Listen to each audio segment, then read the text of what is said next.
Okay, I have here a USB showing the voltage of the USB port, the multimeter, and I have here power source of the oscilloscope.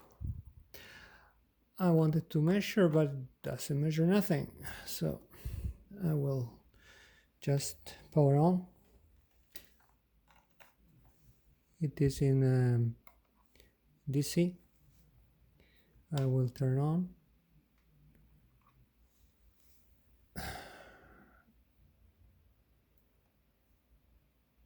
Here, show me that.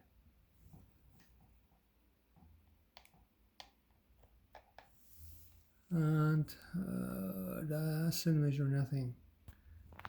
Nothing.